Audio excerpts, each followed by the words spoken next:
Hello and welcome. Welcome, happy Monday to a special episode of MCAST of this stream. We are talking about the February book club. The book club book is Five Love Languages by Gary Chapman.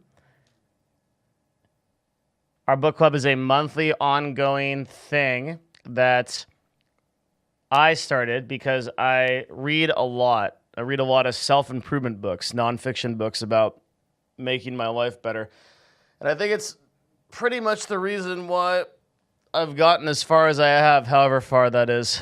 It's because after college, I chose to start educating myself and learning a bunch of new skills and trying to grow as a person as much as I could. It has made a huge difference in my professional career and in my personal life. And so I wanted to impart that upon my community, which I care a lot about. And I care a lot about your betterment as people as well. So every month I choose a book.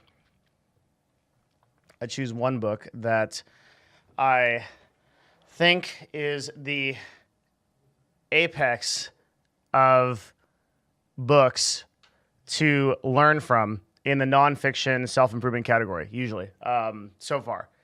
Sometimes they don't usually take the form, or I try for them not to take the form of like self-improvement books, like How to Improve Your Life in 6 Easy Steps or whatever. No, they may take that form sometimes, but there's been 2 books or 3 books so far, and they've what my big goal for the book club is always to have some kind of actionable thing that you can take away from the book. So I always want something objectively that you can improve your life with, like right then, as from the book. It should be able to improve your life. Like once you get the concept of the book, it should be able to improve your life right away. The first book in December was our kind of like trial book club. That was Tidying Up with Marie Kondo. And that book changed a lot of people in our community. And I think also changed my life a huge amount, getting rid of over 95% of my possessions and living a totally different lifestyle that I do now. Can't Hurt Me by David Goggins taught me to conquer my inner bitch and made me into a just tougher and harder person. And there's a lot of lessons that I have from that today. And The 5 Love Languages, which is the book that we'll be discussing today, is a very special book indeed. Now, I think that most people will not take the time to appreciate or respect this book. And I chose it with that in mind. When I chose the book, I was like, man, I don't think that most of my community is even going to pick this up or is even going to read it. They're going to skip it. But is the book important enough that I'm going to recommend it anyway for the few people that do get it, or the people that choose to listen, or the people that are like, okay, I'll pick it up, and then it's like I'll get the concept and then I'll read some of it and then I'll put it down. And for those people, I think there will be enough benefit that the book was worth choosing. Okay, so why did I choose 5 love languages? Keeping in mind that at the stage that most of you are in your lives, you're either not in a long-term relationship, you may not even be looking for one, or even if you are in one, you have no concept of how this can help you, and much less how this concept can help you in your actual life, like in your life, in your like real life, outside of relationships. I think that for the most people that are gonna have trouble with this book, this is 3 problems, right? They either feel like they're far away from the issue, don't think it applies to them, or they'll let the pretense of the book get to them. The pretense is that Gary Chapman is like a pastor, I think, and he was also a marriage counselor. He had tons of people coming through trying to fix their broken marriages through religion and through him. And if you look at the rates of divorce and the just like general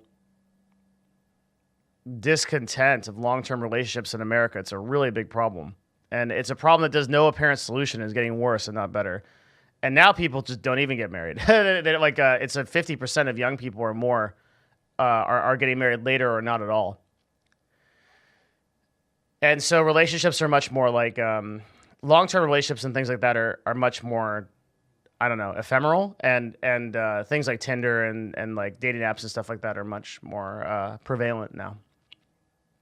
And there's a lot of reasons for that, which are outside of the context of what I'm discussing today. But the point is, the relationship situation in the first world is not good.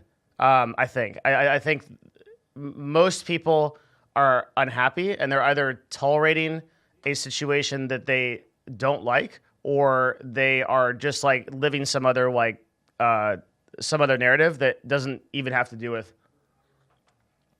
what they envisioned was love in the first place. So Gary Chapman, he notices that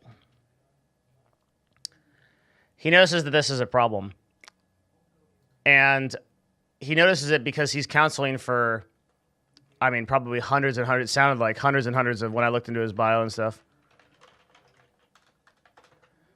different relationships, and everybody would come to him and would say, "Hey, I have this problem. It's like my."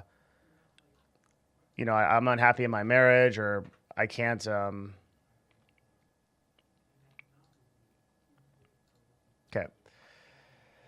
unhappy in my marriage, and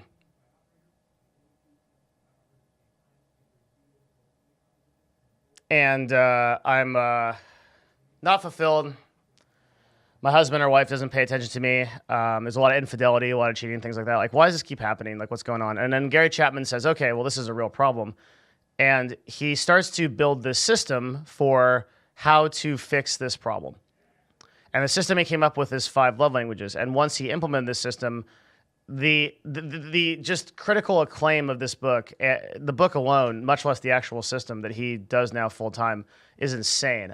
When I reviewed this book for the book club, I don't think I've ever seen anything like this. It's 13,000 reviews, with 84% of them being 5 stars and 10% of them being 4 stars. That's an absurd rating for a book by any measure.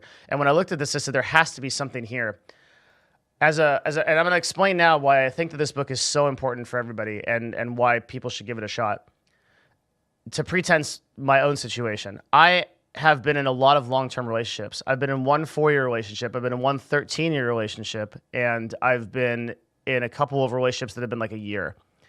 And in both of those relationships, I think to a large degree, I messed up because I did not understand the concepts that are in this book, and that most relationships are going to have trouble if they don't understand the concepts in this book. Also, I think that a very big thing to mention is that and this is not in the book, this is my opinion, that for the 5 love languages, if the relationship needs to be successful, Gary actually argues against this in the book, but I think that both people need to be invested in improving it. This is something that my 13-year relationship taught me, is that I don't think in my previous relationship, the girl that I was with was not very invested in things like this. I would give her a book like this, and she would probably have said, like, this is insane, like, I wouldn't do this. And I expect that it's probably the other way around, that most girls would give their boyfriends or husbands books like this, and they would say, that's whatever. And that's a big mistake. It fails to emphasize the underlying problem that I think is in relationships, which is that, and this is the core concept of the book, so we'll begin like explaining it. The way that your significant other, and also other people in your life, which is why I think this book is so important, is that this doesn't just apply to relationships. This applies to every single person you know, and your family is a big one too, but particularly love-based relationships, so family, close friends, and relationships. Every person in your life may understand and perceive the world in a different way than you do. And it's not apparent that they do until you start to understand the types of people and the responses that they have to certain stimuli. So if you respond to certain types of emotion a certain way, you may inherently expect other people to respond that way. So if you really like receiving gifts, for example, like if you really like getting given things, you remember all the things that people have given you, and you remember all the stuff that people have done for you in the past, you may be a person that thinks that giving a gift to someone else, it has equal value emotionally, but they may not care at all. and then you're stuck in this kind of like weird shadow realm where you're like, why didn't that work? I love receiving gifts. I gave this one to my girlfriend. She didn't care. And then she gets mad at you for something totally different. And she says like, hey, where were you tonight? I thought we had something set up. And you're like, oh, like, I was like gaming with my friends. And she's like really upset at you. And you don't understand why, because you like there's this disconnect there. And this like goes into all these problems, and you try to like rationalize it, understand what's going on, until you realize that effectively what's happening is, and I see this also in like family life, but also in the context of relationships. Your girlfriend or boyfriend is speaking Spanish and you're speaking English. It's literally what's happening. Is that the communication that you are both doing is failing because the expectations of that person are different from your internal expectations, and neither person is aware of this. So they're both talking to each other in the only way that they know how, with the sort of pre-scripted way that they think a relationship should work. And neither of them are getting anywhere because it's not what they really want. And so it just turns into this mess. And this is the case with like 99% of relationships. So the conclusion is that you either tolerate it or you break up. Or maybe there's like these like very few esoteric cases where people are actually in love and they stay in love and their relationship is amazing. But like nobody ever hears about those. You never hear about those. It never happens. So pretty much it's like, all right, I'm going to tolerate my old ball and chain, or I'm going to peace out, try again. Install Tinder again, boys.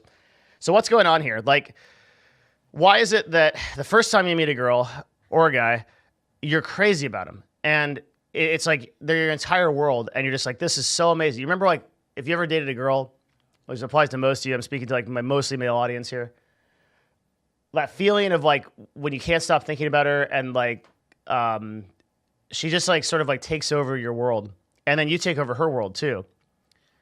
And that lasts a while. If you've ever been in a relationship that's longer than 6 months, like you are living in that sort of like hyper speed reality, and you're ignoring a lot of the idiosyncrasies or things that may later annoy you, or incompatibilities about this person.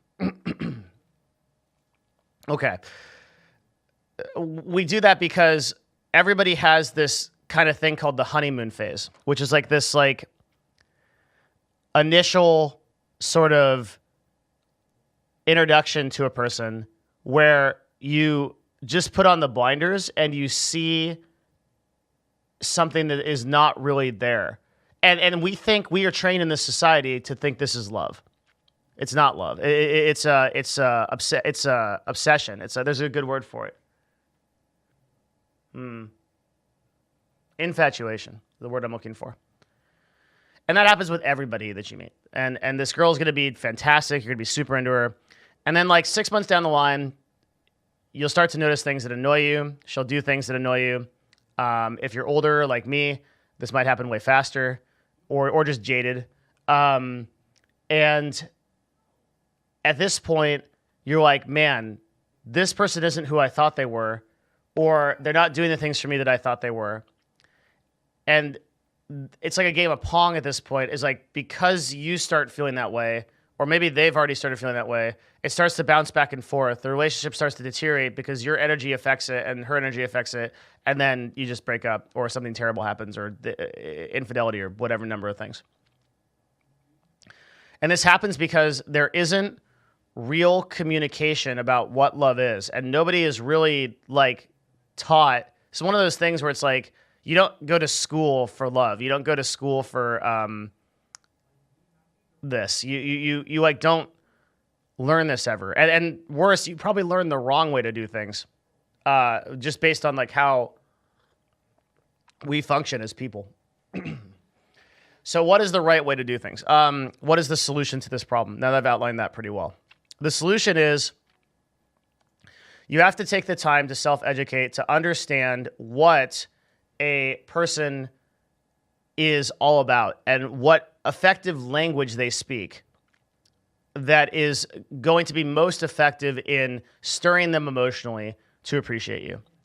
First of all, you have some of these. My research into this, like beyond the book and whatever, for the purpose of this discussion, has shown that like most people have 2 of these. Okay, so it means that out of these 5, 2 of these things are going to be things that you respond emotionally really well to. Conversely, 2 of these things are going to be things that your spouse or your family or whatever respond well to. The easiest way to figure this out is just to have your girlfriend or boyfriend do the test online for free. If not, though, you can probably guess by the way that their language is like for most women, I'm going to save you a lot of time and tell you that for most women in my experience, it's quality time. And for most people, it's acts of service. For men, it may be more words of affirmation or physical touch. So for me, my 2 big ones are acts of service. I really like when people do things for me, or when people are doing something that is enriching themselves that I can appreciate, and words of affirmation. I like when people give me positive encouragement. It should be really obvious that like when people type something in chat that is really nice, I don't know if anybody's ever watched the stream for a longer period of time. If you ever see anybody that says something in chat that's like really nice, and like sometimes somebody occasionally comes in and is like, hey, Mylixia, like I really got a lot out of X and like that really improved my life. You will actually notice that I actually copy and paste every one of those messages because that means a lot to me and it affirms what I'm doing. Words of affirmation are super important for me. Quality time, I could maybe spend 1 day a month. That's probably 1 day every 2 months with my girlfriend, and it wouldn't matter at all. It just doesn't matter at all. Receiving gifts, I totally don't care. I have everything that I want. Physical touch, I don't actually really care that much. It's just not very important to me. So that language is my language. But the woman that I'm with right now, her language is quality time and physical touch. So she gets a lot out of spending uninterrupted and focused time together, which I don't care about at all, right? So if I just go about my business and I tell her a lot that I really appreciate her and that I think she's really special to me, that's not, because that's my language. That's what makes me really happy to hear those kind of things. Do you think that that will be as effective as if I spend an hour of my time with her that's totally focused on listening to her and or playing a game with her or like playing a Switch game or something like that? It's going to be quality time is going to trump that every time. And she's going to feel like someone is speaking her language. And the relationships that she's been in, I'm just speaking like arbitrarily. I don't know if this is true, but like it's probably true that the relationship she's been in, no other person has spoken this to her, or they've just done the wrong thing. So she now has a relationship where she's just so ecstatic every day because I'm taking conscious effort to apply these concepts and do the things that are important to her. So this idea that like love is like this like thing that should happen automatically and it's like easy is just not true. There are things that should come easy in relationships. You shouldn't get a lot of like pushback if you want to do something. But love takes work. And real love, I think, is worth living, but it takes work. It takes a lot of work. And the work is in this. This is how you do it. Check my notes.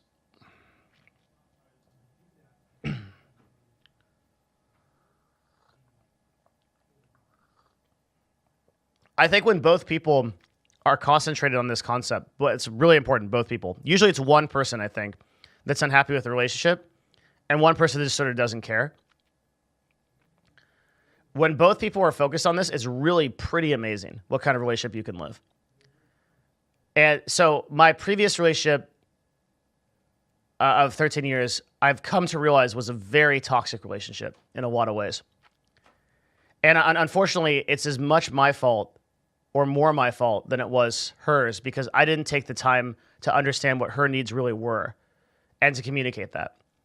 And I can tell you, you really don't want to be in a situation with where you don't understand this, and you really don't want to be in a situation where you're with someone who refuses to do this. And I think on the other side of it, if both of you are working towards this, it's pretty great. It's like pretty crazy how happy you can be in a relationship. And when someone that you love is specifically going out of their way to just make your life better. So I mentioned that like acts of service is a really important thing to me, right? And I will come home and like all my clothes will be done. The whole house will be clean.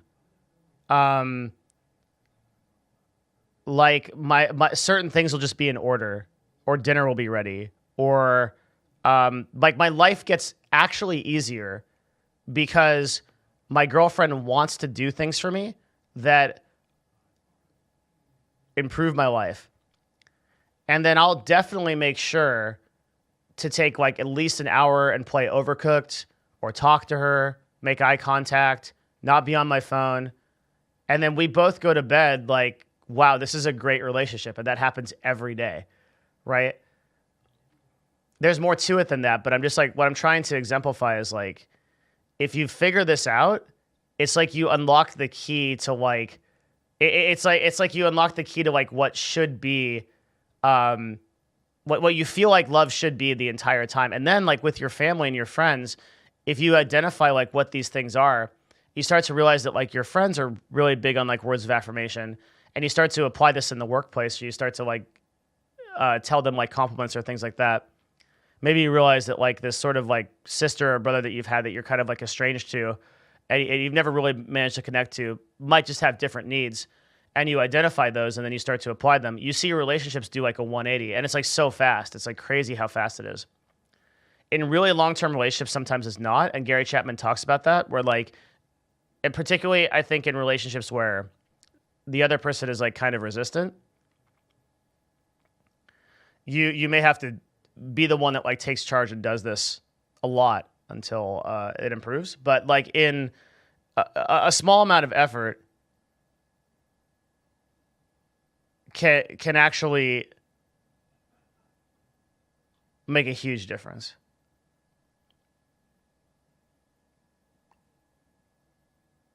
Okay. So before I open it up, I suspect that a lot of people will write this off, and that's okay. But what I would say is like, it's totally cool for you to write this off now, and later, just remember the book, and later in your life, it'll become relevant. It's like that old TV trope of like the fortune teller. And it's like, you will have to fix your relationship someday. And then you're like, whatever, old lady that has a crystal ball that I don't care about. And then you'll walk away. And like 10 years later, you'll realize that they're right. I'm the old lady today. I'm telling you, if you take the time to understand this right now, it'll improve your life. If you take the time, but if you don't, you'll have to come back to it at some point.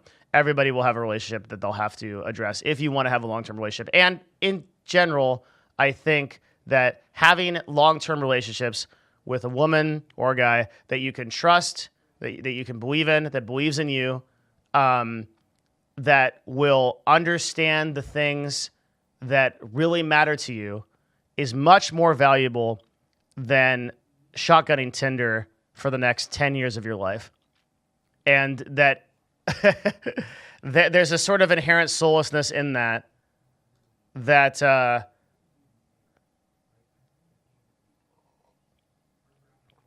is not great. Okay.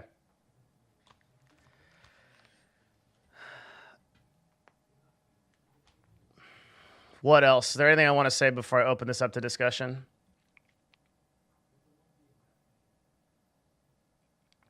I've gotten a lot out of this book. I really have. Like, my now girlfriend introduced it to me And she is a person who puts a lot of effort and time into researching and understanding what makes her relationships work. I've never been with somebody like that. And it's really cool because for her to take the time to understand the relationship, which is actually like a really huge part of your life. It's a gigantic part of your life. I do this is a whole nother subject, but I track all my time. I track every hour that I spend doing anything because I want to think about, this makes more sense in the context that I'm an executive. So it makes like, I have like the time that I spend needs to be effective if I want to accomplish the things in my life that I want to accomplish. Last week, I spent 22 concentrated hours with my girlfriend. That's over a part-time job, right? The amount of time that you will spend with your significant other and with your family and with the people to which this is relevant is astronomical. So you better be in a position where you really understand their needs. And as importantly, I can't stress this enough, they understand your needs. As you can't be the only one doing this. And this is a big lesson that I have from previous relationships, is that I was the only one doing this. And when I've come across a person who actually cares about doing this also, and both people are geared towards self-improvement, the results are really amazing. It's a totally different type of relationship, totally different thing than I thought was possible. And I think that if you start to talk to your close relationships about this concept and you get people on board with it, it'll really, really help your life. Because again, such a massive amount of time and effort and energy will go into your significant other and your relationship and your family. So why not make that time really something that you get a lot out of and that you enjoy? It isn't miserable for you like it is for so many hundreds of thousands of millions of people. And you know what? Like, it turns out that you'll enjoy it too. So quality time, like, it's not a very big deal to me, like I mentioned before, but you know what? I really enjoy those little overcooked sessions or the little talks that we have, or I actually end up enjoying them because I see that she enjoys them and I legitimately care about her, right? So I see her getting a lot out of it too. Physical touch is not a big deal to me.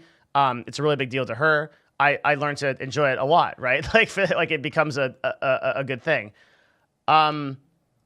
And I also know that there are people that I would not jive well with. Like, so if like receiving gifts is not high on her list, I don't feel like I have to give her a bunch of stuff to win her affection. I wouldn't really want a girl that I would have to do that for. So that helps me identify the kind of people I don't want to date. But quality time is great because it helps teach me, which is her primary love language. It helps teach me to just elevate my life in that way, and also like get me out of the house or not, or just like do things that are, focused. That said, it is a challenge for me. I don't like doing it. So I have to, but once I'm in the process of doing it, I often do. Helps grow me as a person. Any questions before we open up to talking about things?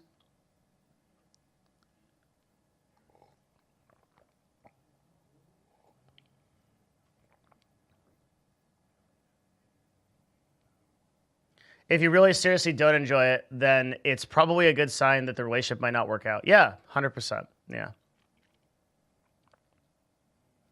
What if you have more than two for yourself? Well, that's a great question, Exver. Everybody has all five. Everybody needs all five, but they're in degrees of importance. So if you wanted to do like a 1 to 10 scale, right? Maybe like on words of affirmation, I'm like an 8 or a 9. And then like physical touch is like a 4 or a 5. And then like receiving gifts is like literally like a 1 or a 2. I just don't need it. Quality time is like maybe like a 3 or a 4. And then acts of service is like a 7 or an 8, right? And everybody will and again, this is why I encourage people to actually do the tests, because when you figure out these values, and you figure out the values of your SO, it's not that like if somebody sends me a gift or something, or I receive a gift, that's great. I do appreciate it, but it's not something that I would appreciate as much as someone like sending like a nice comment to me or something like that, right? Yeah. So everybody has you can just like tally it up. One thing that came up in the X in terms of quality time was that we were spending lots of time together, but the quality of it wasn't really there. We were sleeping a lot than when we could have gone out. Gifts are nice because it tells someone that you were thinking about them when you weren't with them. So it sounds like you are a person who values receiving gifts.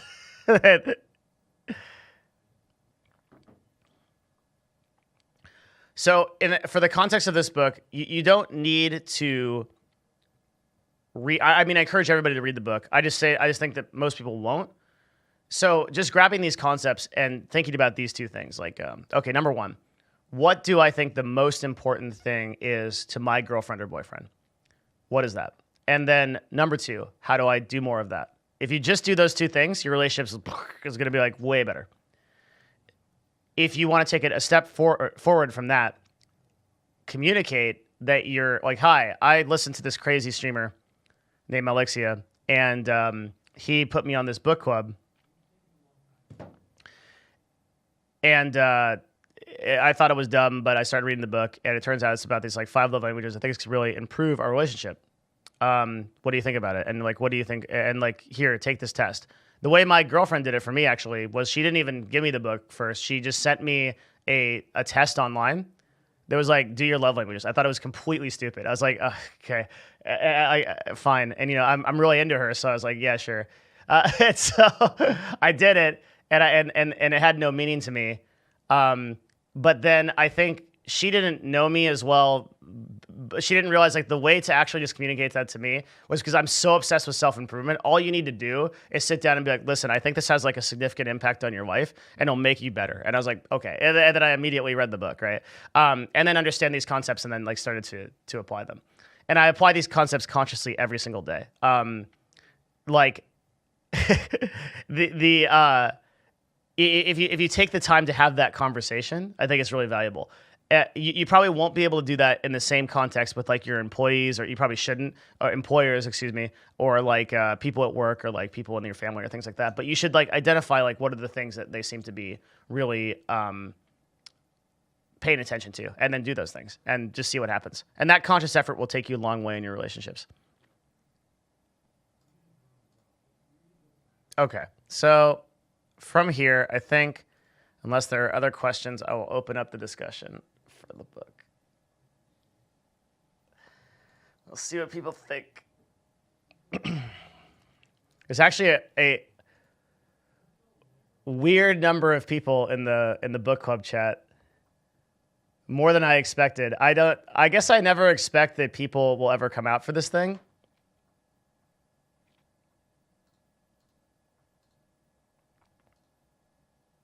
But I guess they did. That's cool. All right. How could you do this to me, man? Never had a girlfriend. Never. Not in a million years. Okay. So that guy's... no, that's not relevant. Okay. How you guys doing? I'm fine, thank you. Cool. Good. Good. Yeah. Doing good. Happy President's Day. And to you. I never actually like... I never actually like celebrate it because it's just like it's like the same type of day for streamers. It's essentially just a bank holiday at this point. For sure. So the 5 love languages. You guys actually read this book? You guys are here to discuss the. Yeah, I finished it. All right. Half of it. Pretty Yeah. good. I got Awesome. through the 5 languages, yeah. Heck yeah! I'm so happy. Okay, and has anybody actually like Oh, block for me, block! gotten anything out of it? Thank God. I think having like it helps you understand yourself, which is that's been the main thing I got out of it since I'm not in a relationship with them.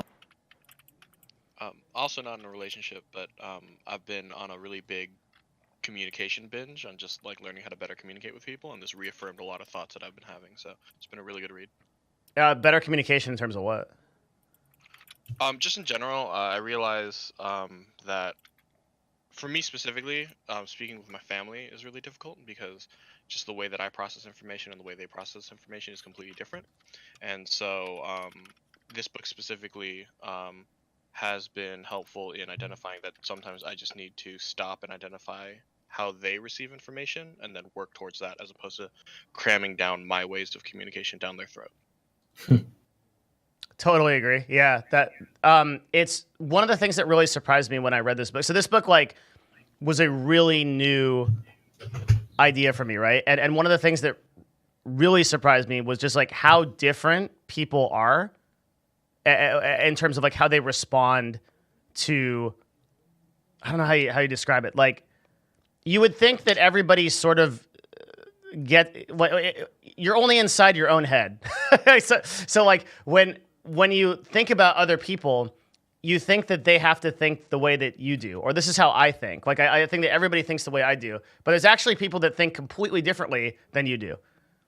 And it's like, whoa, like, is it really that different? And then you talk to people, and it's like, it still surprises me that something like quality time is so important to my SO, right? And I wish I knew this in the context of, for people that don't have relationships, I wish I knew this in the context of my family earlier, way earlier. Because if I understood it, man, I would be so much further along in my relationship with my parents. Not that that's like bad or anything, but like even that would have been way better if I just understood, particularly like my mom, who is just a person who doesn't talk a lot. Like she doesn't like really communicate a lot. I now understand what is important to her, which is like acts of service and like quality time.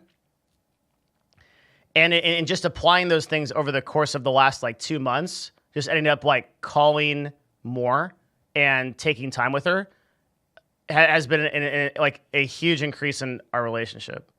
And that I just never understood that, right? For all the years that I was just talking to her like I thought she would appreciate, not realizing that people are so vastly different. Yeah, I think that's one of the biggest benefits of this book, partly because of the way it's written. It frames everything from a relationship and specifically marriage, but applying these kind of values to other relationships in your life is one of the things I've really been trying to do. And it's key in that. Like I'm thinking about, like you said, a relationship with your parents, relationship with coworkers, in ways that you don't really tend to think about, and how you can best get through them. Yeah, the book is written completely for marriages, and that's because like the context of this dude's work is like, my feeling on it is like he's in like the South somewhere, and like he's like dealing with like a ton of like broken relationships that are coming through, and where like these kind of like probably older like 40 to 50 plus people that have been married for a while and are trying to like solve through their problems. So the book uses like a lot of like really funny examples to people like us that are in like the Twitch TV culture that's like completely different, where it's like, well, my husband's always outside spending time with his tools and never has time for me, you know? And it's like, how is this relevant, right? but it is. It's like you just have to take yourself outside of that to like how it is contextualized in our lives. Yeah, it didn't actually really click with me fully until I realized this book was written in 95. It's written from a very like a male voice. Every example is like, uses, male pronouns, and it's, oh, my wife is she talks a lot, and the man doesn't want to listen. And so it's a very kind of stereotypical view. Yeah. It's definitely not 2019 focused, but that's good. I think go ahead. Sorry. No, that I was just going to say, I think people need to learn how to extract the nuggets of information that are there from the examples. Usually with books like that, I think you can look at what the person's trying to say and kind of put yourself in your own situation rather than spend like 3 minutes reading the example that you definitely know you're not going to connect to. Yeah, a lot of people have a trouble with that. Like, it feels like to me that like the majority of people will just look at it and be like, okay, Christian, check, pastor, check, like old relationships in the South, check, I'm out. Like, and then they won't really give the book a shot, or they'll be like, I don't have a significant other, so I can't give the book a shot. But when you really, God, I wish like the one thing I wish I could emphasize, like how much of close relationships are going to be a massive part of everyone's life, right? Like we are a social species, and if we don't learn how to serve the needs of other people. Tony Robbins has this really cool thing that's sort of a corollary to this that I'd want to talk about at some time. And it's called the 6 human needs. And what they are is certainty, variety, significance, love and connection, growth and contribution. And someday I'll do a talk on this as well because it's outside the context of this. But it's the same type of concept, which is identifying that there are certain needs that people have. And once you figure out those needs, and you can, and I think like Biocomputer said, you can step outside of the context of yourself and realize that they have these different things that are important that apply to them. Your life starts to really take a different turn. And then people start to, like, why do people view other people as charismatic or as, if you ever like see a person, you're like, that person's like a really great person. Like that person like really makes me feel great. It's because they are in tune with giving these needs to other people. And sometimes they grow up that way and they grow up being that charismatic because they were put in that position at a young age. Oftentimes, I've met people where it's completely fabricated, and they're amazing people. One of the most awesome people I know is a guy named Day9, Sean. And Sean started off as like an introverted person and just didn't really want to talk to anybody. He was kind of like a gamer, and like literally built a profile for himself where he started learning comedy and started learning about the needs of like other people and applying them actively. And now whenever I sit at it, like I've known Sean for like a couple of years now, and whenever I sit with him at a table or and like he just commands the entire place. And there's so many people that have heard of Day9. They're like, I love that guy, right? Like that's the kind of person that you can be if you start to like consciously apply these concepts. Yeah, it's crazy watching some of his really early dailies and comparing it to now. Yeah. It's night and day. Yeah, it's so like this is sort of like part of a bigger, I guess, thing, which is like taking the time to consciously be aware of other people's needs and then improve upon them, especially the people that are closest to your life, and making that a form of active communication in your life. By active communication, I mean taking the time to like talk to the people that are significant in your life and ask them what's important to them, and then do that thing. And even that little change will make a huge difference. In that regard, I think the words of affirmation is really something that a lot of people should focus on, just because of how that encourages positive change. I know in relationships that I've struggled with in the past, including a lot of familial ones, just taking that slight change has actually improved them drastically. And I've had family members like my mom come and tell me that after a conversation, after, praising them for something that we had talked about fixing before, that they ended up putting a more concerted effort into working on that. Yeah, that makes me think of like when you do something that's outside of the scope of what you would normally do, or even what you don't like doing, and you apply that, like if words of affirmation is not something that you've done before, like in your example, and that is the language that the other person has, they'll like. There's so many examples in this book of like doing one of those things where that person just remembers that event forever. That is actually so cool. And I'm really glad you brought that up, because like it exemplifies it. Like, I guess the way that I sort of explained this in the first part of it was, I try to do this as sort of a constant thing. So I try to make sure that like every part of my day incorporates some of my girlfriend's actual love languages. But if you do these like kind of like targeted events that are specifically for that love language and her need at that time, they'll actually remember it forever. Like they'll actually remember it forever, and it becomes this like memory in their life. There's an example in the Love Languages book where about receiving gifts, where Gary is at some point he decides to like travel across the entire world, just like and like looking at other cultures and just trying to figure out where the consistencies in love languages are. And he comes across an island I don't remember where it was, and he meets a guy who used to be a fisherman, and the fisherman he asks if Gary wants any juice, and Gary says, "Sure, I'll have some juice." And Gary tells the guy tells his younger brother, go get some juice for Gary. And the younger brother like runs up a tree, like hacks down a coconut and brings down like a coconut and says, "Juice for you." And like Gary always remembered that, right? Because that was like such a significant event for him. And then he actually says that at the end of his trip there, where he was staying with this guy, the guy gave him an old stick that was just laying on the shore for a long time, but obviously meant something to the guy. And Gary has that stick in his house and still looks back at it and says, like, well, like I remember that. I remember everything about that island through that one thing. So like, that's like to impart the significance of like one thing you can do if you think clearly enough about this. Yeah, and a lot of these are like, I mean, really easy to do in a way. Like it's really easy to give someone a nice compliment, or just to like, I don't know, if someone's love language physical touch, you just go put your arms around them. They really take no time. Receiving gifts might be a little harder to do just because there's another aspect involved. But if you focus on taking literally 10 to 15 seconds a day to do one or two of these, I think like only positive change can happen, even if it's not necessarily someone's primary love language.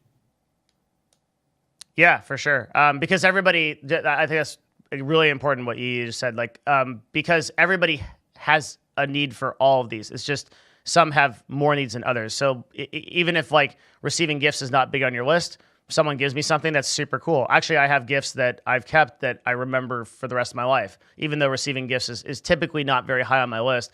Probably everyone here has something that someone has given you, maybe a family member or something that you keep or you hold on to because it's special to you, right? Like those are, I remember I told a story. There was this, when I was living in Korea with CLG, I was in a hotel called Everate, and attached to Everate was this convenience store, which is I guess it's pretty common in Korea. It's like you have like a little store that's like attached to a hotel, and it's like a gas station type store, but it's not a gas station. And I would go down there and I would buy something like pretty much every day. And there'd be this girl that stood behind the counter, and she's shy. I would say hi or whatever. I'd never talk. I can't talk to her. She speaks Korean. So maybe she speaks some English, but she never even tried or never like really like talked to me about it. And at the end of my trip, when I came down to the shop, she gave me a little mirror. She said, "This is for you." And she gave me this mirror, and it was like this mirror with like a green mirror with like a cat on it. And that actually like meant so much to me, just that she would think of me in that way to give me that mirror. That was so cool, even though receiving gifts is like not a big deal. It's really, really neat that she did that.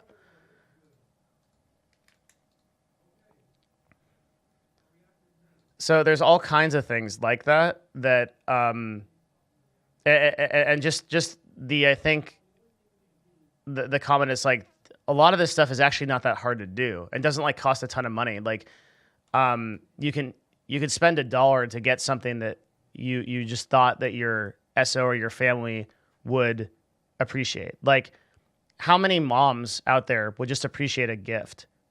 You know, and like, when's the last time that you really, now that you're grown up and that, you know, you're strong, independent man who don't need no mother, like, have you really like taken a step back to like, maybe just spend a couple hours with her and like see how she's doing or give her something?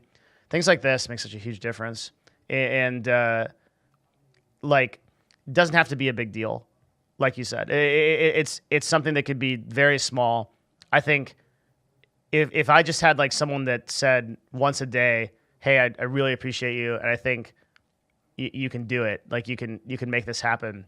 Like I'm a person who's always mind gaming myself, and like always telling myself why I don't think I can be successful. So if it's like someone is like, "Hey, like you've got what it takes, like you can do it," like all of your aspirations are going to happen. I'm like, okay, like I can get through one more day. Sometimes that's all it takes. And like figuring out, and like the cool thing about this is you can ask a person what that is because they know it. They're thinking about it constantly. So it's like, hey, what's like, how do I do better for you? Like, how do I serve you in a way that makes you happy? Or sometimes when I'm going to bed, I think like once every couple of days, Chen and I, my girlfriend, will just ask each other like, how are you doing?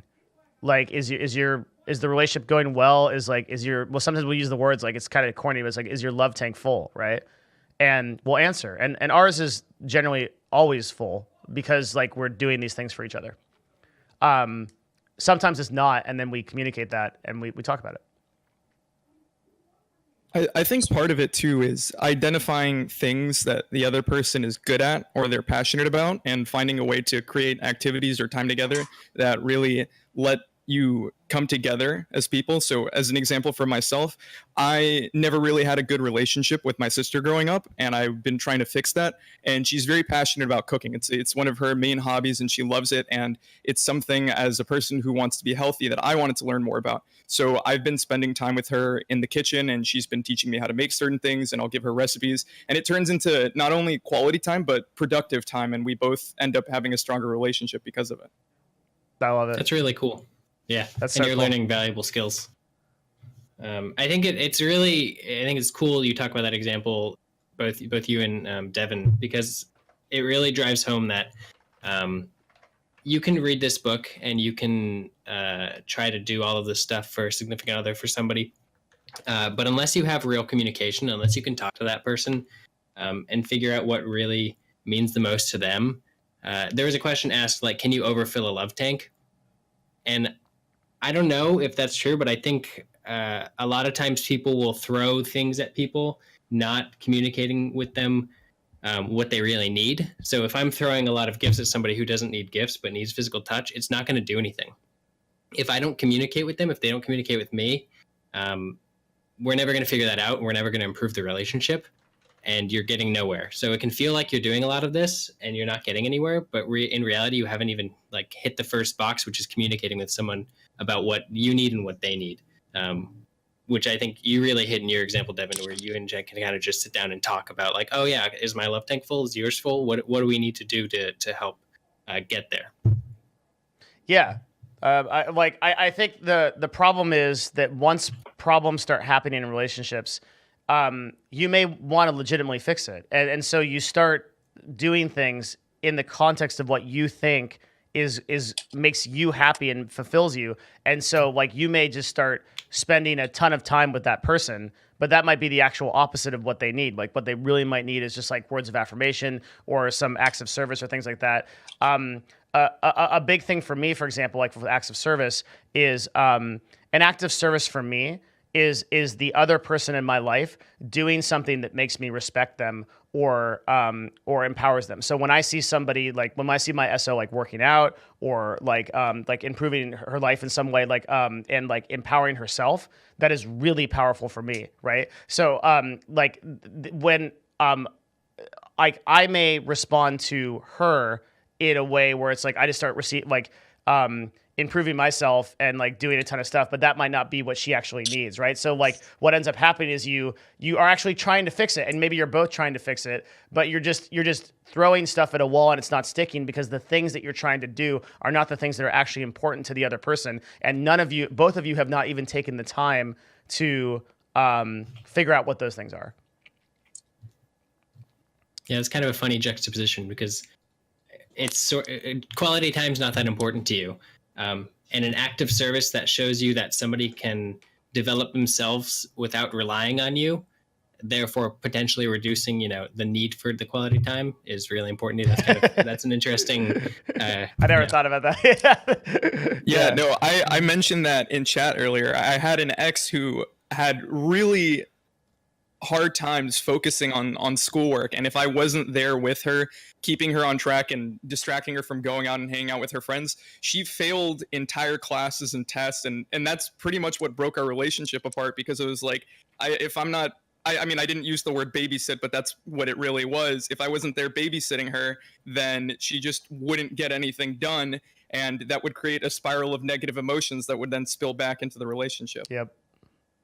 Yeah. I was just wondering, Devin, before when you were saying stuff about how like gifts aren't necessarily important for you, but like when you got that one gift from the girl in Korea, it was important. Do you think that it like matters that there's like a context in which all of them are at a 10, like all of these languages are at a 10 for you or anyone else really?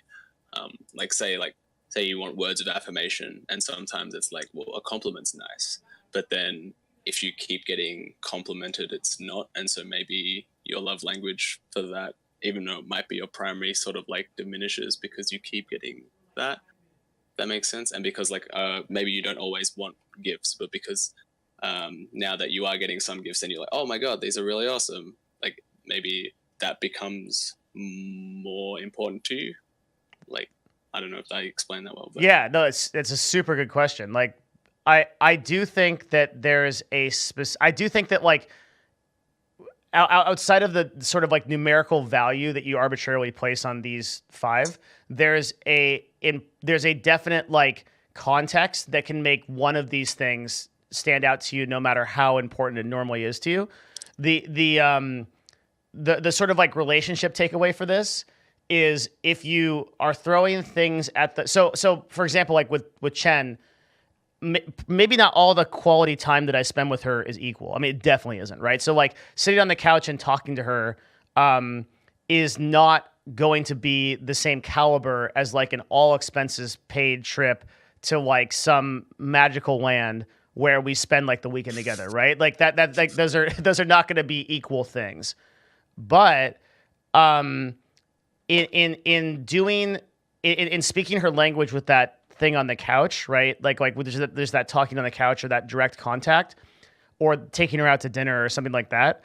I'm still speaking that language in a way that is growing her affection of the relationship and having me take time out of what would otherwise be not as important to me to apply to her, right? So if you can figure those things out that are going to be like the perfect 10s, that's amazing. But I don't think that it's hard for me to believe, or I don't know. It's hard for me to imagine that someone can consistently get at bat and hit those home runs all the time. So if you stay in your lane and you understand like the 2 or 3 that are really important to that person, and then you apply those, you'll just consistently be hitting so well that your relationship will be great. And then maybe occasionally doing one of those big things. Yeah. But I totally agree with you. Like in the context of all of these, in the right context, can be a life-changing event for someone. right. And also, I think before we were talking, I think just a bit after that, there was something about how communication was like the first key. Like like all of these languages, like they have literally no bearing. Like if you can't talk to people about it, I don't think this book really addresses how if you can't talk to your partner or spouse about like these love languages, I don't think, unless we aren't really up to that yet. In a way, this whole book is about maximizing the efficiency of the love that you express. And the way that you maximize that efficiency is by first finding out what the 5 languages are, and then specifically finding out what your significant other's 5 languages are. Because everyone's going into marriage counseling. If they're doing that, it's already assumed that they're putting in work to keep the relationship, because that requires effort. The main problem that's being addressed here is that people are putting in effort, obviously, because in all the situations, they're doing something, but it's just not matching the right frequency. So what the 5 languages does, it helps you maximize the efficiency in which how you're expressing your love, by maybe instead of like working extra hard to get a 3rd car, you just set aside some time every day to spend some quality time. Yeah, for sure. Yeah, I actually really feel like a huge sort of gap in the book is that concept, is this idea that like, what do you do if your SO isn't interested in improving the relationship and like won't respond to something like this. And like my current answer to that, so Gary's answer to that question in the book, the way that he addresses it is, well, you speak their love languages until they notice. And he actually like, I'm sure he gets this question a zillion times. Like, and so he actually like provides examples of, I remember there was this one example of like a wife who, that was the tools example. The guy's always outside working on his car. Wife just wants some time with him.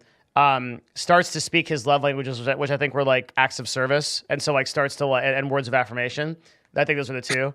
And, basically over the course of like 3 to 6 months, or actually I think it really did take 6 months. The husband like started to notice that something was up and she kept it up.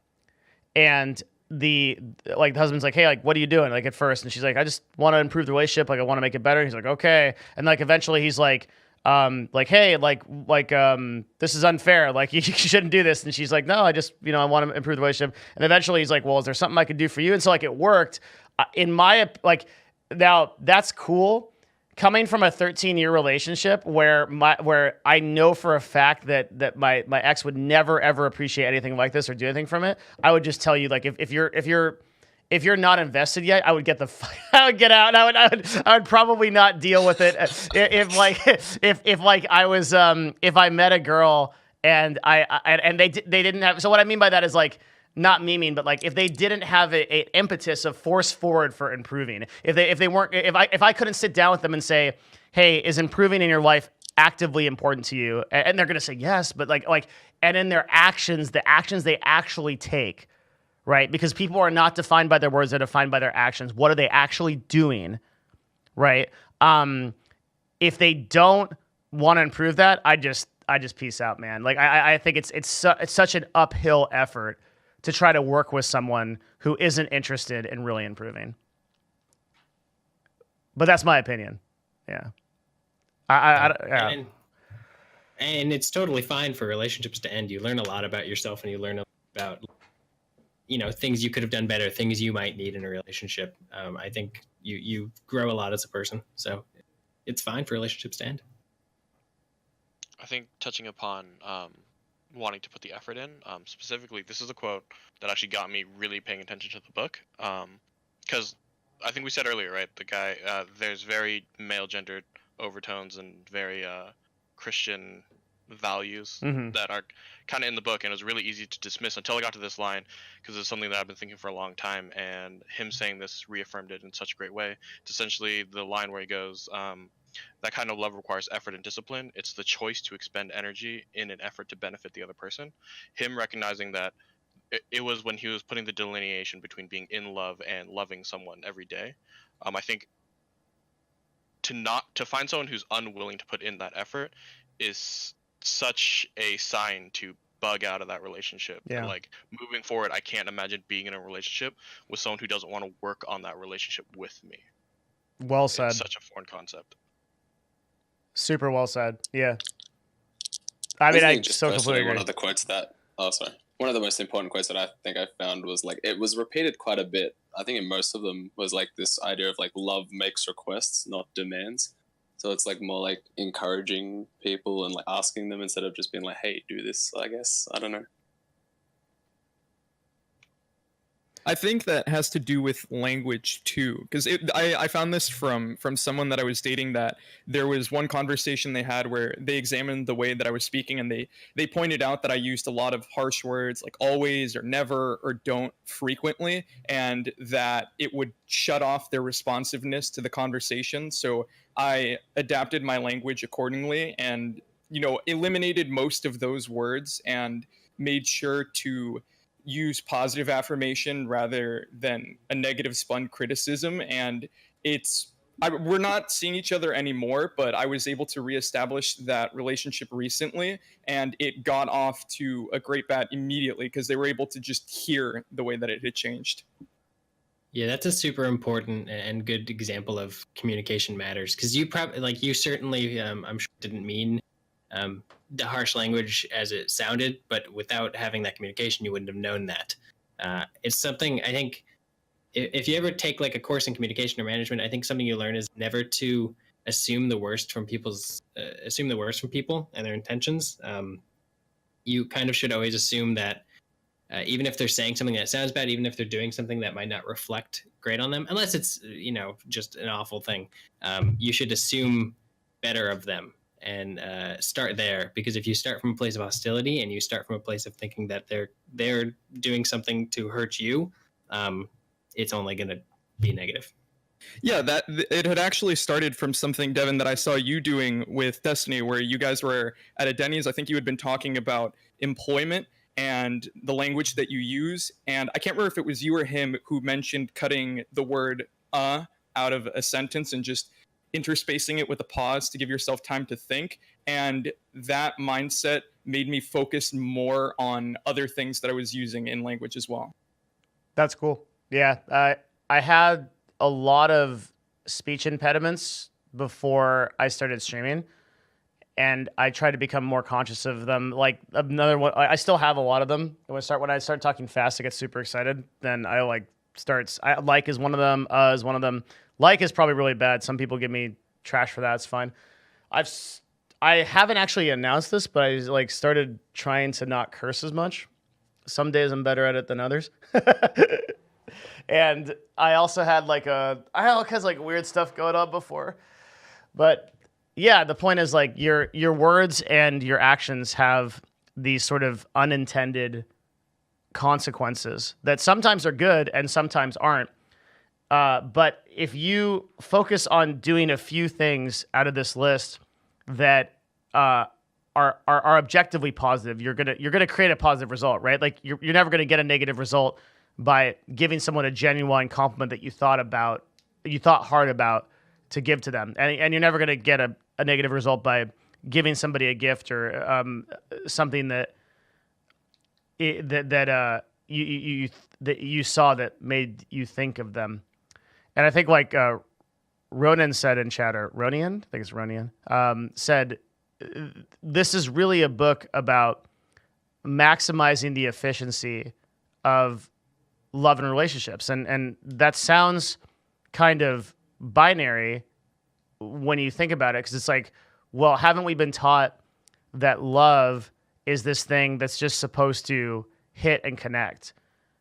And it sort of feels like everybody is kind of out there looking for the one who is just going to perfectly meet their needs. And there's this trap that everybody falls into. And Gary talks about this in the book a lot, where it's like you meet a girl, you're crazy about them, they're crazy about you, then the honeymoon phase fades off, you're both unhappy, you break up, you deal with all the emotional stress of that, and it becomes this scar on your life. And then you move on to the next one. And now you've met the next one. You think this is the one. And he tells all these stories of these people that are on marriage number 3, 4, or whatever. These are all people that are looking for that one love. And it's not going to come. It's why I think, going back to, actually, if I had to say one thing, which is why it's so important that your SO is legitimately invested in improving the relationship, not just telling you they are, but taking action to do it, is because it almost doesn't even matter who you're with, as long as they have that concept. Because if you're both trying to improve, then it's gonna be fine, probably. If you're both trying to make a difference, it's gonna be fine, and you're gonna be happy. Love isn't this thing that just ever connects, and any long-term therapist or person who's dealt with marriage counseling or will tell you that they've never seen a situation where two people hit it, and I can't ever think of anybody I've ever met that is in some kind of perfect relationship where they haven't worked on it. Yeah. I think part of that too is introducing newness. There's a scholar that I really like by the name of Manuel de Landa who does a lot of studying. He's a social ontologist and he studies relationships on different levels, things like assemblages. But one of the things that he talks about is the routines that humans get themselves into. And he warns of Nietzsche's quote of being human, all too human, and how we'll kind of get stuck into our own routines and interests, and that sometimes to salvage relationships like that, you need to focus on, you can have routine, you can have interests and passions that you're focusing on constantly, but you want to be introducing newness into everything, a little bit of chaos, so that way you're constantly keeping your brain and your relationships with other people active and changing. Yeah, totally. I think like I'm actually like I'm pretty amped right now because I think like a lot more people are understanding the concept of this book than I thought they would. I thought that everybody would think this was a meme, but it's actually going really well. Amish says, want to thank you for addressing this topic. Discussion has been helpful and is thanking me for the relationship in the way I need to. Glad I stumbled on your channel. Thank you so much, man. Thank you, Retro. Appreciate that.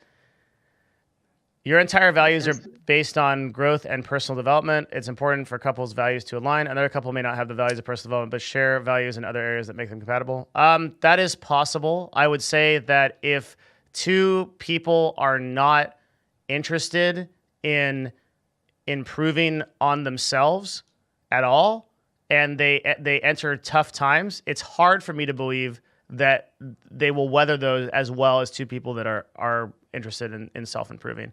But perhaps that's a fair point. Although outside of the context of like what if it matters or not, yeah. Have you Also, talked about dialects only too? about Like the part about the language of the different dialects. Has that been? I came in late, so I apologize. Has that been brought up? Sorry? The part about different dialects, how we can all have different dialects. Yeah. Can you not hear me? We've covered that, yeah. Mm-hmm. Okay, I was going to apply to this part, but never mind. Sorry, I came in late. No, it's cool, man. I'm glad you're here. one thing about the growth.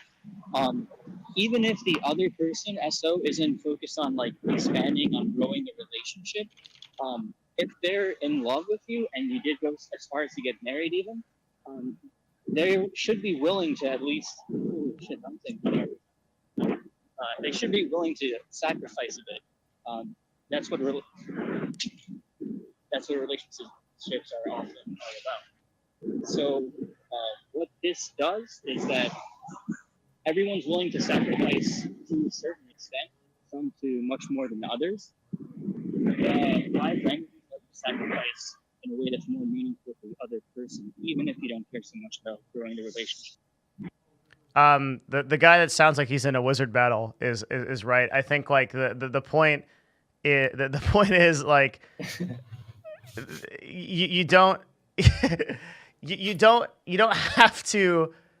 When I say like a person needs to be like totally, I guess that's like my personal ideal, right? Like a person that's like totally that's focused on self-improvement, and they'd be like totally focused on that. But if you love the other person and you can sit down and say, hey, these are my needs, and this is something that is this something that we can do together? And then what are your needs? And that's something that I can do for you.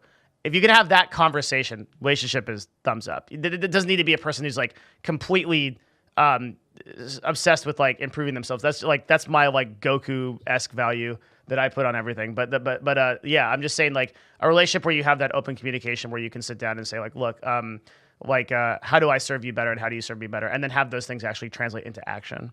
That is something that I think is like a core value of a successful relationship. Yeah, in regards to people, relationships, you get better, blah, blah, blah, especially if you're thinking about getting married. Obviously, that's super ideal, but I think that's one of the biggest issues with the kind of honeymoon, super in love phase is that, you know, it feels so new and everything is awesome. And you do feel like you're trying to make it better all the time, but it's almost like a New Year's resolution where for the first couple months, yeah, I'm all about this. I'm doing it. I'm getting better. And then slowly those little quirks become annoyances and you're not willing to do the little things to make the relationship better. And you've already decided to get married, so it's too late. I think that's where it really falls apart. It's not necessarily that people aren't willing to put in the work to make relationships better. It's just that they're not very conscious of it, and it feels like they've already done that. They don't realize it's kind of a constant battle.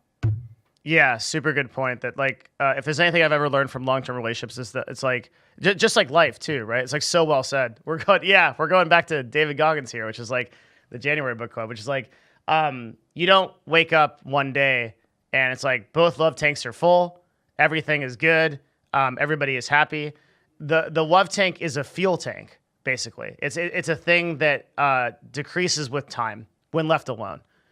And so just like anything that's worth doing in life, it is a constant effort to attain a state of equilibrium that is like favorable to both people, or better said, you got to work to be happy. You have to like both at your life and at your relationship, and understanding that going in, actually just having that's such a good point. Having that just mindset alone about a relationship is so much more productive than like, okay, there's a place where love is.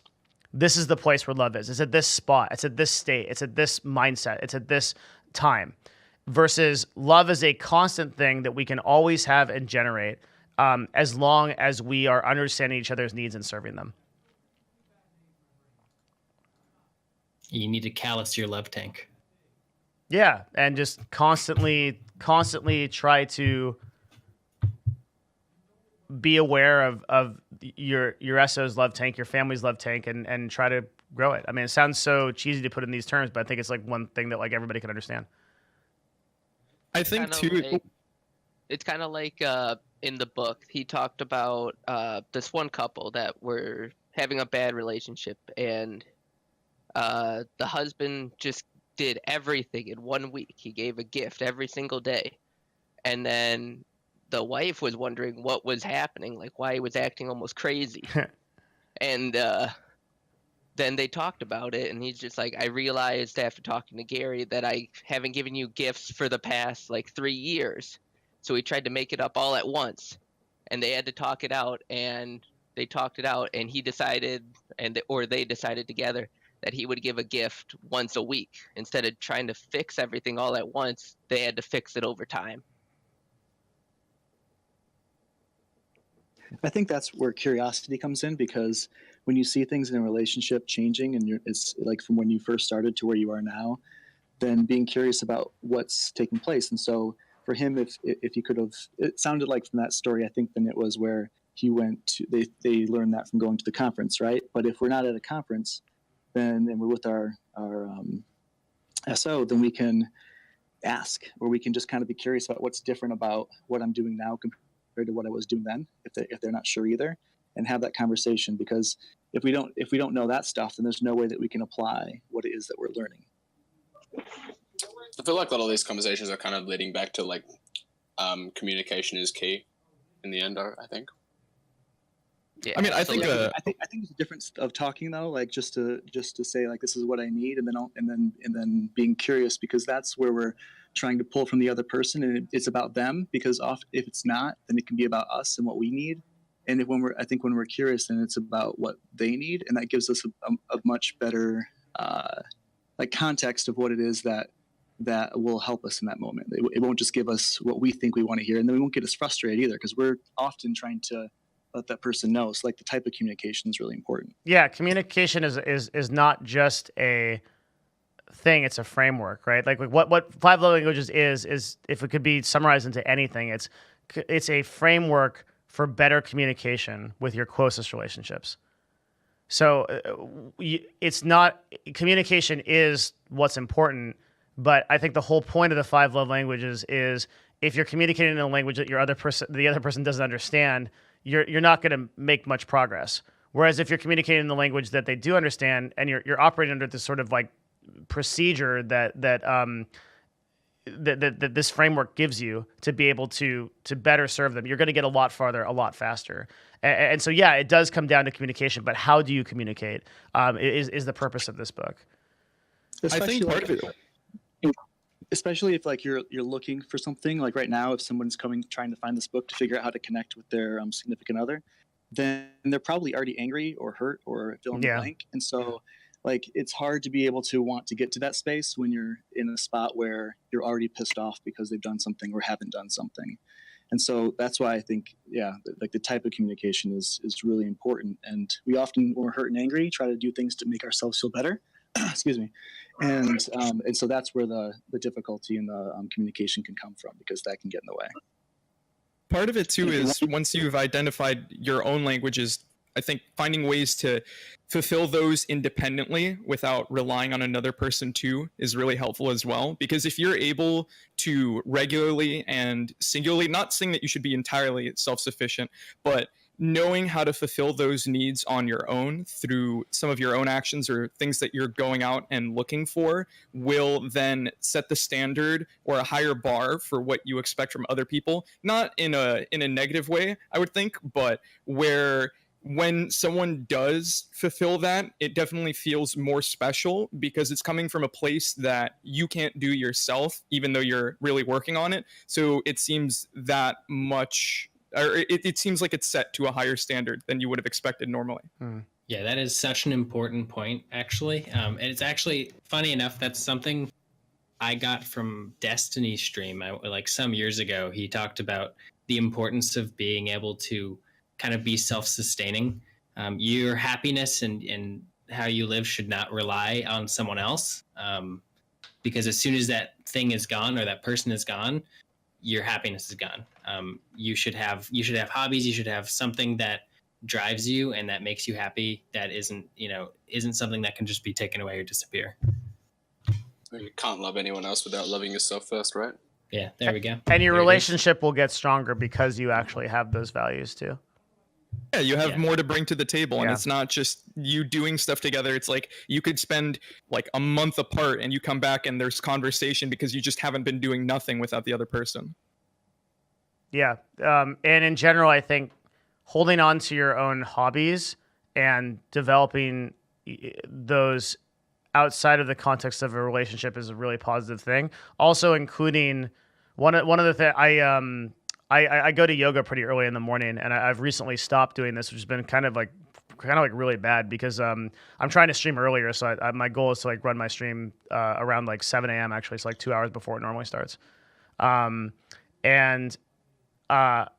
At 6 a.m., my girlfriend and I were going to yoga together. And so hot yoga, I love hot yoga. It's like, it's awesome. But my girlfriend like wanted to do that as like a part of a way of like spending time with me and also like getting something that's valuable to me. And at the same time, also serving the need of like, okay, like is my girlfriend improving herself? Is she growing as a person?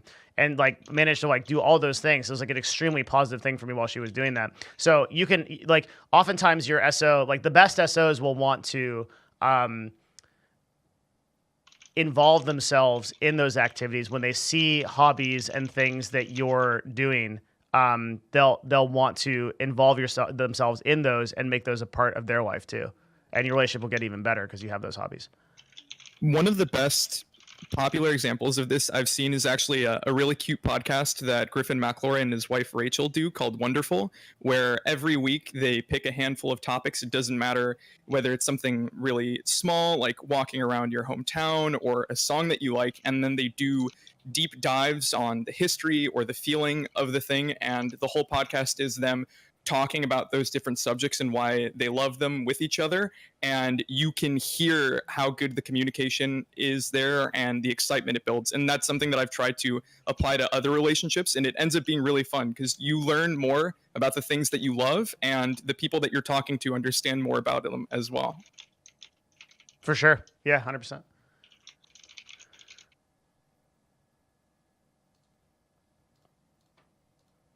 And if we want to take this back to Marie Kondo's book, what we're really doing is we're taking our chunks of time and we're throwing away the chunks of time that don't bring us joy and bringing back the chunks of time that do bring us joy by giving joy to our SO, which in turn gives joy to ourselves. Damn, look at Cooks here, bringing it back to book one. Yeah, the full circle, man. Well, all right. Anybody have any other like comments or closing statements or questions or anything?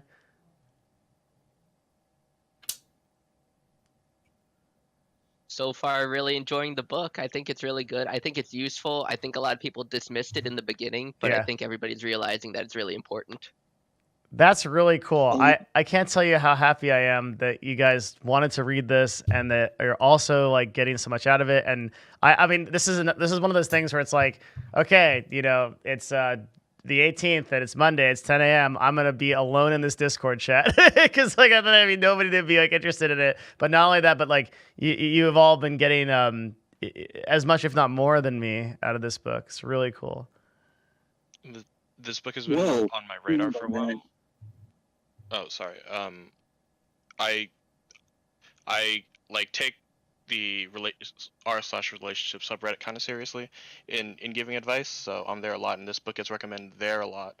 So it's been on my to read list for a long time, and so when you mentioned it, I actually didn't believe that like we were talking about the same book until I picked it up, and we were reading through it. It exceeded my expectations for it, so I've been really happy to read through it, and I expect to finish it within the next couple of days because I just haven't been able to put it down.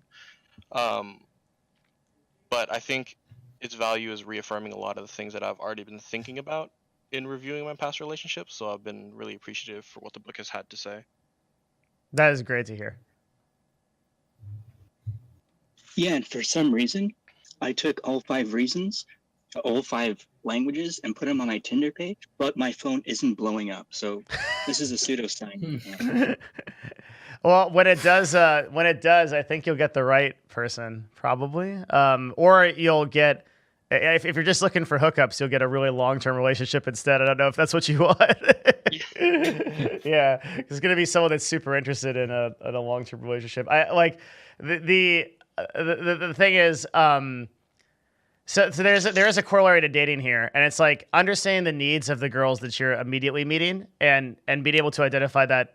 I don't want to go too far into like pickup artist territory. We're gonna go super seducer here, but it does like make a huge difference in dating. I'd imagine, like understanding those needs and addressing them is gonna make people crazy about you. So it does have a lot of dating applications too. Yeah, and I think the last thing, Devin, we really appreciate you. You're doing great. Oh, thanks, man. Thanks, dude. I'm trying. And yeah, I appreciate all of you guys for putting up with my nonsense in terms of these book clubs. So I'll keep it up. I'm heavily researching the March book right now. It's hard, but there's so many I want to do, but it has to be something that's just like beyond amazing. And I'm not gonna meme you guys again. We're gonna go for like a hardcore self-improvement book. So we'll see.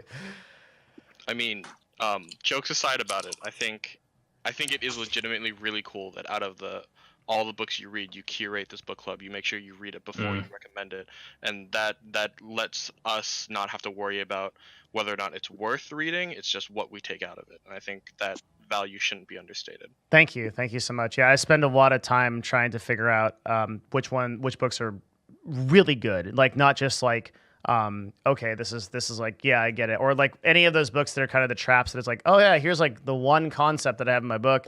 And if you read that, then you don't need the other 235 pages. Like, just like, and it's like, okay, like I'm trying to avoid that super hard.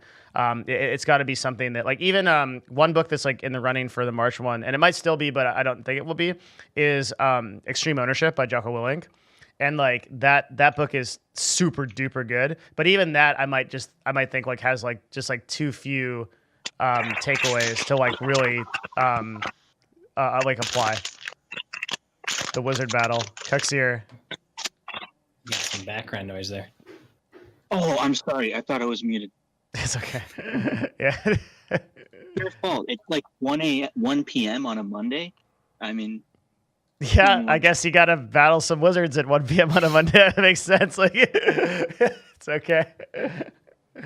All right, this is a really good discussion. I think also if you have recommendations for March books, you can also email me, and I'll give them a listen. And usually what I do is I use an app called Blinkist, and I'll get like a 15-minute summary of it.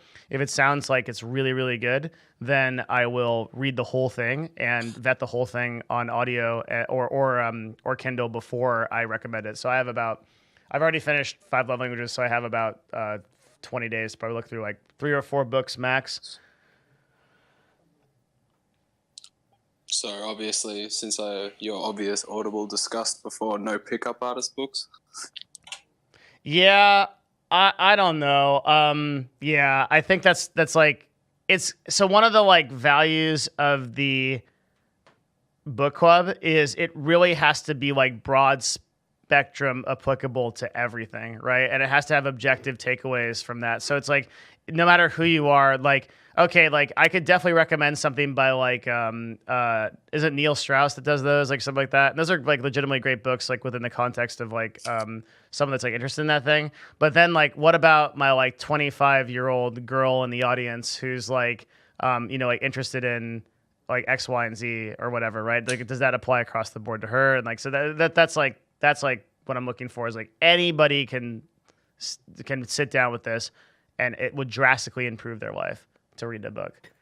Yeah, that's why I recommended that social theory book, because I think that's something that people overlook in building relationship with other people, is seeing how external forces, not just what's going on between the two of you, affects that as well. And the more consciousness you take into those things, the less kind of fighting and more cooperation that takes place within those relationships. And you end up getting people holding hands to move forward together rather than fighting over things that are completely out of their control. Yep. Yeah, well said. You could email me recommendations at mylixiatv@gmail.com if you want. Can I email you if I'm lonely instead? Yeah, sure, buddy. Wow. Effective Executive by Drucker is a pretty excellent book. Yep, it's a really good book. So is High Output Management. There's a lot of like really good, but again, like it's got to apply to everybody. Not everybody wants to be an effective executive. It's a lot of work to do. Okay. Sounds good, guys. Thank you guys so much for coming out for this. We'll do a follow-up discussion on this. Definitely encourage you guys to finish the book. Then the next one will be the 30th, 28th. What's our schedule? Yee is our bookmaster. It should be 28. Okay, yeah, that makes sense. Okay, so it's the end of February, and then we'll announce the book for March on the 27th or 26th or so. As of yet, I have not figured it out which one is going to be. There's some in the running. There is Extreme Ownership, like I said, by Jocko Willing. 10% Happier by Dan Harris is also in that list. There's a couple there's another one by Aubrey Marcus that's on the list. So there's a bunch of stuff that might be cool, and we'll see what that is going to be. But for now, 5 Love Languages is the book of choice, and I am so grateful that everybody has been getting a lot out of it and that you guys are enjoying it. If you haven't read this book, I can so strongly encourage you to do it. It is really a life-changing book on so many levels for not only your significant other, but also your closest relationships. Thank you guys for giving it a chance. Thanks for hosting. Thank you. Thank you. Thanks for everybody being here. Yeah. Till next time. See you guys on the 28th. See ya. Cool.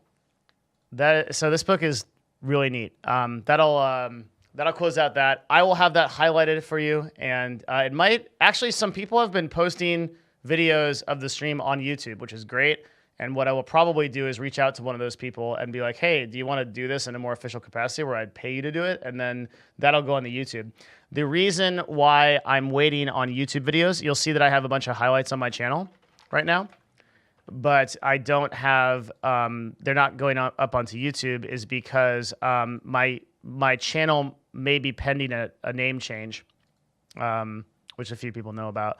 So I can't really do anything about that until I know what's happening there. January book was Can't Hurt Me by David Goggins. Give an additional shout to Oxton on Melody in Discord. Looks like they're one doing a lot of video posting. Yes, they are. Yes, Xver has done one as well. And I've gotten a couple of people who have been doing videos.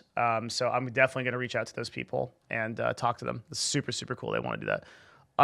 God, that was so cool. There's so many people that came out for the book club. I'm so excited. That is really cool that everybody got an effort, and there's a bunch of cool comments in chat. I'm so glad that people looked past this book. I'm so proud of this community. Looked past this book and there wasn't a single comment about the memes. Like there wasn't a single one that was like, yeah, this is like ridiculous or whatever. We even like with Can't Hurt Me with David Goggins, we even got that. And I think Can't Hurt Me was like a much more straightforward book. So you guys being able to see through the fog and to see what the actual value of this book is, super good. Thank you very much for doing that.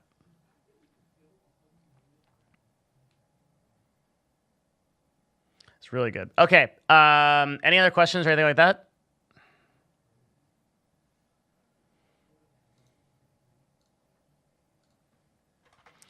Otherwise, I'm going to transition to auto chess after a break. But let's see. That's it.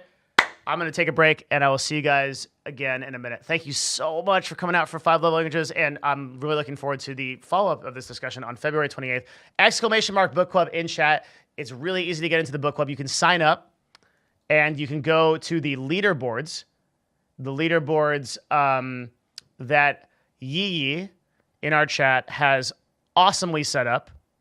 Not only do you have your own form, but you also can see everybody that's in the book club that's been reading the book, the reason why they're reading it, and you can put yourself in this too and write it down, sign up for the Google form, and then read the book. And then you can come back and you can say, oh, I read it and it's great.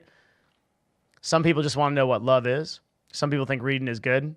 And some people think that the book club just rocks and enjoy self-improvement. So these are the people that are committed, and these live forever in our community. So you have the option to join the book club and read it. Please do. Okay. See you guys in a minute. Enjoy some music.